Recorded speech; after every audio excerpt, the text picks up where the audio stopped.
ਸਤਿ ਸ਼੍ਰੀ ਅਕਾਲ, sky News Punjab ਦੇਖ ਰਹੇ ਹੋ ਤੁਸੀਂ ਤੇ ਮੈਂ ਹਾਂ ਤੁਹਾਡੇ ਨਾਲ ਵਿਵੇਕ ਕੁਮਾਰ। ਪਿਛਲੇ ਕਿਸਾਨੀ ਅੰਦੋਲਨ ਨੂੰ ਵੱਖ-ਵੱਖ ਸੂਬਿਆਂ ਤੋਂ ਵੀ ਸਮਰਥਨ ਮਿਲਿਆ ਸੀ। ਜੇਕਰ ਇਸ ਵਾਰ ਦੀ ਗੱਲ ਕਰੀਏ ਤਾਂ ਬੇਸ਼ੱਕ ਇਹ ਕਾਲ ਇੱਥੇ ਸ਼ੰਭੂ ਬਾਰਡਰ ਤੇ ਸਿਰਫ 2 ਜਥੇਬੰਦੀਆਂ ਦੇ ਵੱਲੋਂ ਦਿੱਤੀ ਗਈ ਸੀ, ਪਰ ਜੋ ਵਤੀਰਾ ਪੁਲਿਸ ਦੇ ਵੱਲੋਂ ਕੀਤਾ ਗਿਆ ਤੇ ਹੁਣ ਹਮਾਇਤ ਪੂਰੇ ਦੇਸ਼ 'ਚੋਂ ਮਿਲਣੀ ਸ਼ੁਰੂ ਹੋ ਗਈ ਹੈ ਤੇ ਵੱਖ-ਵੱਖ ਸੂਬਿਆਂ ਤੋਂ ਲੋਕ ਜਿਹੜਾ ਨੇ ਉਹ ਵੀ ਸ਼ੰਭੂ ਬਾਰਡਰ ਤੇ ਪਹੁੰਚਣਾ शुरू हो गए ने। साडे नाल कुछ नौजवान खड़े ने जो कि मध्य प्रदेश तो आए ने, इन्हां नाल गलबात करते हैं। भैया आप कहाँ से आए हो, कौन सी जथेबंदी थी?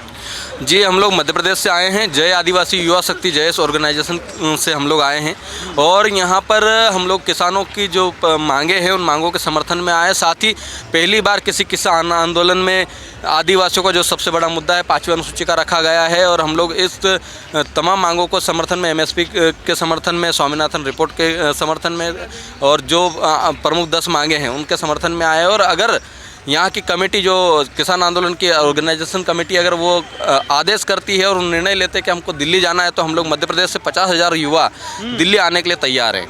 जी, तो यहाँ शंभू बार्डर से दिल्ली जाओगे कि डायरेक्ट मध्य प्रदेश से दिल्ली? अभी हम लोग 5 लोग डेलीगेशन के रूप में आए हैं यहाँ पर। किसान के जो नेतृत्व करता है, आंदोलन के नेतृत्व करता है, उनसे बातचीत करने के लिए आए हैं, हम समझने के लिए आए हैं।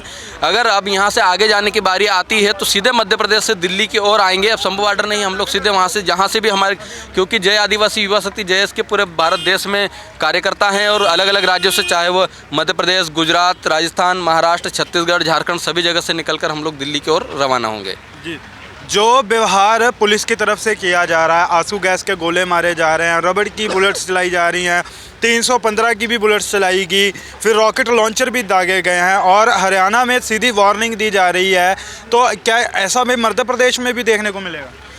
जी देखिए, हम लोग तो हर तरह की लड़ाई लड़ने के लिए तैयार है, लेकिन जिस प्रकार से शंभू बार्डर में जो स्थितियां बनाई गई है, जिस प्रकार से दिखाया जा रहा है, ऐसा लगता है कि हम लोग किसी इंटरनेशनल बॉर्डर पे खड़े हैं। ये भारत पाकिस्तान के बॉर्डर है, जबकि इस देश का अन्नदाता अपने हक की आवाज़ को बुलंद कर रहा है। वो झगड़ा नहीं करना चाहता है। हम लोग हमारे हक की बात सरकार से करना चाह रहे हैं, संवाद के थ्रू उसका हल निकालना चाह रहे हैं। हम किसी से झगड़ा करने के लिए यहाँ उपस्थित नहीं हुए हैं, लेकिन जो ये गोलियां दागना और जो व्यवहार किया जा रहा है, हम कोई किसी दूसरे देश के लोग नहीं हैं, इसी भारत देश के लोग हैं, इस देश के अन्नदाता हैं। और अन्नदाता अगर वो तो चाहते हैं कि इस देश में सभी लोग जिंदा रहे, सुकून से रहे, शांति से रहे, सबका पेट भरे। अगर अन्नदाताओं ने अगर ये ठान लिया कि वो आप अपनी फसल किसी को नहीं बेचेंगे तो पूरे देश के लोग भूखे मर जाएंगे। इस देश की 90% जो GDP है वो किसानों से चलती है और किसानों की मांगों को ये लोग मान नहीं रहे हैं। तो हम लोग किसानों की मांगों को मनवाने के लिए आखिरी दम तक उनके साथ खड़े हैं और हम लोग भी इतने जिद्दी हैं कि जब ठान लेते हैं कि MSP को लागू करवाना, गारंटी लेना है, तो लेकर ही रहेंगे। कुछ दिन पहले ही भारत सरकार की तरफ से जो स्वामीनाथन है उनको वो दिया गया, भारत रत्न अवार्ड दिया गया है। तो उसी मंच पे उनकी बेटी ने बोला था कि सिर्फ भारत रत्न नहीं देना चाहिए, उनकी जो सोच थी, उनकी जो थ्योरी थी, उन्होंने जो लिखा है उसको भी लागू करना चाहिए। और लगातार किसान भी जो है स्वामीनाथन रिपोर्ट को लागू करने की बात कह रहे हैं, पर सरकार दोहरा रवैया क्यों चला रही है कि एक तरफ उनको भारत रत्न भी दे रही है, अब दूसरी तरफ उनके लिए बनाए गए कानूनों को भी नहीं लागू कर। जी बिल्कुल, स्वामीनाथन जी का असली सम्मान तभी होगा जब उनकी रिपोर्ट को लागू करके किसानों के हक में काम किया जाएगा। अब भारत रत्न दे देने से किसानों की समस्या का हल नहीं हो जाता है। ये तो दिखावे की राजनीति है, वो वोट बैंक के लिए, क्योंकि आने वाले समय में लोकसभा चुनाव है और लोकसभा चुनाव में वो चाहते हैं कि स्वामीनाथन जी को भारत रत्न दे दिया जाएगा तो सारे देश के किसान उनके साथ हो जाएंगे। अगर देश के किसान उनके साथ हो लिए होते तो आज शंभू बार्डर में इतने जनसंख्या में किसान यहाँ पर आंदोलन नहीं कर रहे होते। ये यहाँ पर अपने घर बार को छोड़कर आए हैं, अपने हक की आवाज़ को बुलंद करने आए हैं, तो कहीं ना कहीं सरकार को ये डर सता रहा है। और हम लोग जो सरकार है उसको चेता देना चाहते हैं कि अगर MSP की गारंटी नहीं दी गई, 5वीं अनुसूची को लागू नहीं किया गया, तो पूरे भारत से अलग अलग जगह से, अलग अलग राज्यों से लोग निकलेंगे और दिल्ली की ओर आएंगे और उसके बाद उनकी सरकार की जवाबदारी रहेगी। अगर हम बात करें तो जैसे मैं पंजाब से हूँ तो किसानों के साथ एक हमदर्दी है, क्योंकि हमारा भी जो पीछे का चले जाएं, थोड़ा पीछे की पीढ़ियों पे चले जाएं, तो हम भी किसान थे। तो इन्हीं किसानों को अगर हम धरने पे बैठे हैं तो हमको खालिस्तानी आतंकवादी बोल रहे हैं, अगर हम शहीद होते हैं बॉर्डर पे तो शहीद बोलते हैं।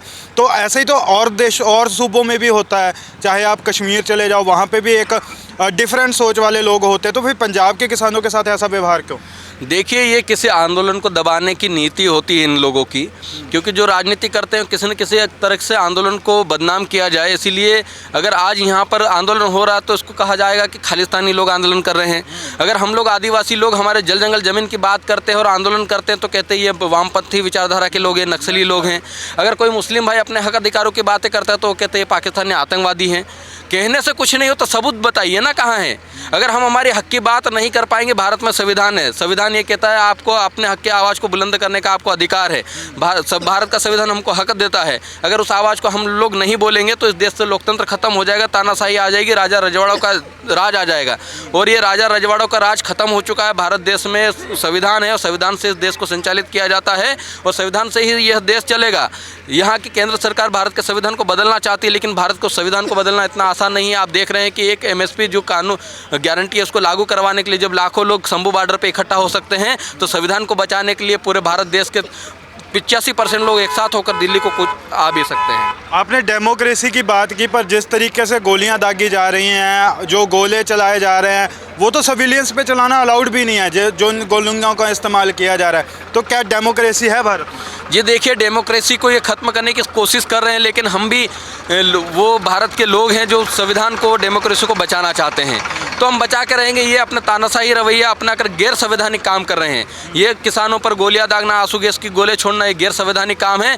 और हम लोग कोर्ट पे भी विश्वास करते हैं, हम लोग इसके लिए आगे कोर्ट भी जाएंगे और वहाँ पर हम लोगों को उम्मीद है कि न्याय मिलेगी, क्योंकि भारत का संविधान से ही कोर्ट संचालित होती है, भारत की व्यवस्थाएँ संचालित होती है, तो हम लोग उस पर काम करेंगे। बहुत बहुत धन्यवाद। बात करना चाहता हूँ जी। हाँ जी, मैं काबिल सिंह महावा टारी वाघा बॉर्डर अमृतसर से बात करता हूँ चाहता हूँ।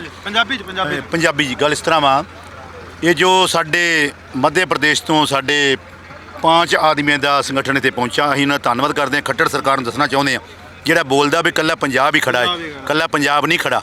मध्य प्रदेश, राजस्थान, हरियाणा और कल हिमाचल तो भी साडे वीर आए सीगे। असीं सारिਆਂ ਦੇ लोगों का धन्नवाद करना चाਹੁੰਦੇ, जितना साडे इन्हां संगठन जो आया 5 आदमियों का, इन्हां कहा वा भी जेकर सानूं लोड़ पई 20-25 हज़ार का जत्था भावें पैदल सानूं आना पए मध्य प्रदेश तो, ये भी आने दिल्ली में तैयार है। यानी कि वो अपने हक मंगण वास्ते तैयार ने। किसान की कोई जात नहीं होंदी, किसान का कोई पहरावा नहीं होंदा।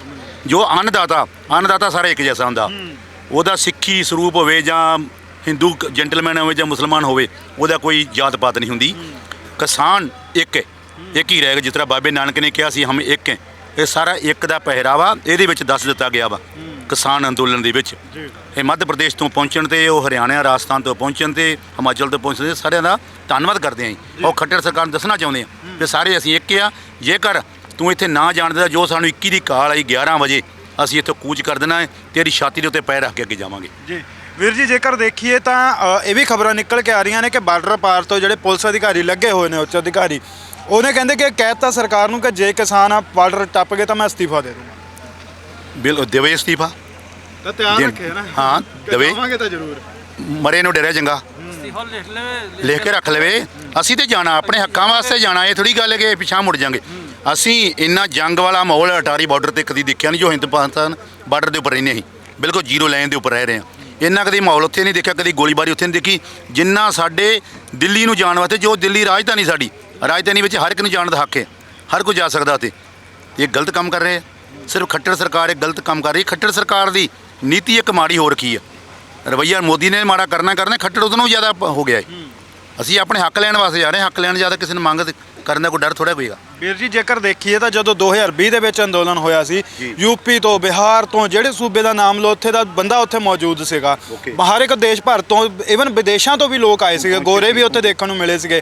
ਕਿ ਇਹੀ ਕਾਰਨ ਲੱਗਦਾ ਹੈ ਕਿ 2024 ਦਾ ਜਿਹੜਾ ਅੰਦੋਲਨ ਹੋ ਰਿਹਾ, ਉਹਨੂੰ ਤੋੜਨ ਦੀ ਪੂਰੀ ਸਾਜ਼ਿਸ਼ ਕੀਤੀ ਜਾ ਰਹੀ ਹੈ। ਹਰਿਆਣੇ 'ਚ ਕੱਲ੍ਹ ਨਵਨੀਤ ਨੇ ਵੀ ਦਿਖਾਈ ਸੀ ਵੀਡੀਓ ਕਿ ਉਹਦੇ ਪਿੰਡ ਦੇ ਵਿੱਚ ਫੌਜ ਘੁੰਮ ਰਹੀ ਹੈ ਤੇ ਕਹਿੰਦੇ ਕਿਸਾਨਾਂ ਨੂੰ ਵੀ ਸਿੱਧੀਆਂ ਧਮਕੀਆਂ ਦਿੱਤੀਆਂ ਜਾ ਰਹੀਆਂ। 3 ਕਿਸਾਨ ਅਰੈਸਟ ਵੀ ਕਰ ਲਏ ਸਵੇਰੇ, ਸ਼ੰਭੂ ਬਾਰਡਰ ਆ ਰਹੇ ਸੀਗੇ। ਕਿੰਨੇ ਕੁ ਅਰੈਸਟ ਕਰਨਗੇ? ਇੱਕ ਕਰਨਗੇ, 2 ਕਰਨਗੇ, ਅੱਗੇ ਨਾਲ ਹੋਰ ਬੜੇ ਖੜੇ ਆ। 1-2 ਨਾਲ ਨਹੀਂ ਹੁੰਦਾ। ਇਹ ਸਾਰੀ ਪਬਲਿਕ ਇੱਧਰ ਖੜ ਗਈ। ਦੇਸ਼ਾਂ ਵਿਦੇਸ਼ਾਂ ਤੋਂ ਆ ਰਹੇ ਆ, ਫਲੈਟ ਬਾਈ ਏਅਰ ਆ ਰਹੇ ਆ, ਇੱਧਰ ਪਹੁੰਚ ਰਹੇ ਆ। ਲੰਗਰਾਂ ਦੀ ਦੇਖੀ ਕਮੀ? ਕੋਈ ਲੰਗਰਾਂ ਦੀ ਕਮੀ ਨਹੀਂ ਹੈ। ਕੋਈ ਸਾਡੇ ਮਗਰ ਸਾਡੇ ਛੋਟੇ ਛੋਟੇ ਬੱਚੇ 7 ਸਾਲ ਤੋਂ ਲੈ ਕੇ 70 ਸਾਲ ਤੱਕ ਬੱਚਾ ਕੱਲ੍ਹ ਇੱਥੇ ਲਾਈਨ 'ਤੇ ਵਿਕਿਆ ਗਿਆ। ਇੱਕ ਬੰਦੇ 7 ਸਾਲ ਦਾ ਬੱਚਾ ਸੀਗਾ, ਇੱਕ ਬੰਦੇ 70 ਸਾਲ ਦਾ ਬਜ਼ੁਰਗ ਖੜਾ ਸੀ। 6 ਸਾਲ ਦੀ ਬੇਟੀ ਸੀਗੀ ਤੇ 65 ਸਾਲ ਦੀ ਔਰਤ ਖੜੀ ਸੀ ਨਾਲ ਉਧਰ। ਜਦੋਂ ਔਰਤ ਆਪਣਾ ਚੌਂਕਾ ਚੁੱਲ੍ਹਾ ਛੱਡ ਕੇ ਅੰਦੋਲਨ ਵਿੱਚ ਆਉਂਦੀ ਆ, ਸਮਝੋ ਅੰਦੋਲਨ ਪਾਸ ਹੈ, ਅੰਦੋਲਨ ਕਾਮਯਾਬ ਹੋਏਗਾ ਜੀ। ਸੋ ਬਹੁਤ ਬਹੁਤ ਧੰਨਵਾਦ।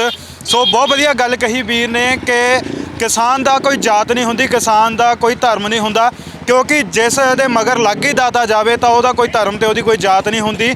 ਤੇ ਤੁਸੀਂ ਦੇਖਿਆ ਕਿ ਹੁਣ ਸ਼ੰਭੂ ਬਾਰਡਰ ਤੇ ਵੱਖ-ਵੱਖ ਸੂਬਿਆਂ ਤੋਂ ਜਿਹੜਾ ਨੇ ਉਹ ਜਥੇਬੰਦੀਆਂ ਪਹੁੰਚਣੀਆਂ ਸ਼ੁਰੂ ਹੋ ਗਈਆਂ ਨੇ। ਸੋ ਅੱਜ ਮੱਧ ਪ੍ਰਦੇਸ਼ ਤੋਂ 5 ਨੌਜਵਾਨਾਂ ਦਾ ਇੱਕ ਜਥਾ ਜਿਹੜਾ ਉਹ ਇੱਥੇ ਪਹੁੰਚਿਆ ਹੈ। ਕਿਸਾਨ ਆਗੂਆਂ ਨਾਲ ਗੱਲਬਾਤ ਕਰਨਗੇ ਤੇ ਨਾਲ ਹੀ ਕਿਹਾ ਹੈ ਕਿ ਜੇ ਲੋੜ ਪਈ ਤਾਂ 50,000 ਤੋਂ ਵੱਧ ਨੌਜਵਾਨ ਜਿਹੜਾ ਨੇ ਉਹ ਇੱਥੇ ਆ ਜਾਣਗੇ। ਕੈਮਰਾਮੈਨ ਪ੍ਰਵੀਨ ਦੇ ਨਾਲ Vivek Kumar, Sky News Punjab, Shambhu border.